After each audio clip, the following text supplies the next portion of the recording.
On vient de faire 2 fondus savoyards à emporter à midi. Voilà, pour des gens qui vont manger ça chez eux, dans leur appartement, à défaut de pouvoir venir la manger chez nous. C'est déjà bien, quoi. C'est déjà ça.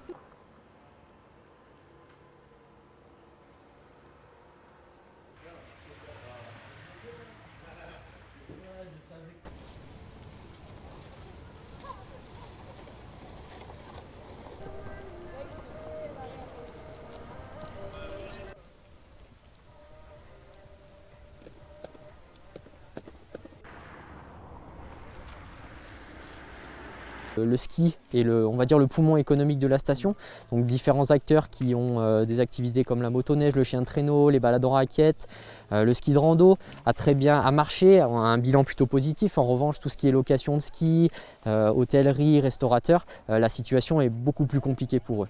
Donc là, pour nous, l'objectif, c'est d'être fixé très rapidement, avoir de la visibilité pour pouvoir assurer février. Si on ne réalise pas février, ça va devenir très compliqué pour l'ensemble des acteurs de la montagne. On doit se renouveler, repenser les choses autrement. Et c'était sans surprise, cette annonce du gouvernement. Forcément, on s'attendait à ce que l'échéance, entre guillemets, de l'ouverture des remontées mécaniques soit décalée. Donc maintenant, on n'a plus qu'à espérer pour une ouverture fin janvier ou début février. Hello de burgers. Ah, les bons burgers, bien, bien. Nous, on a fait une croix sur notre saison d'hiver, on sait qu'on fera que de la vente à emporter et c'est tout. Même si les habitants de la station jouent le jeu, viennent acheter des pizzas ou un plat à emporter chez nous, ça reste totalement marginal, de toute façon.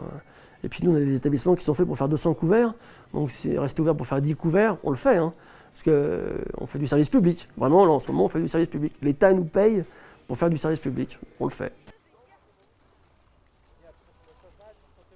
Les mécaniques vont s'ouvrir Normalement, pas avant longtemps. puisqu'ils ont promis pour aujourd'hui.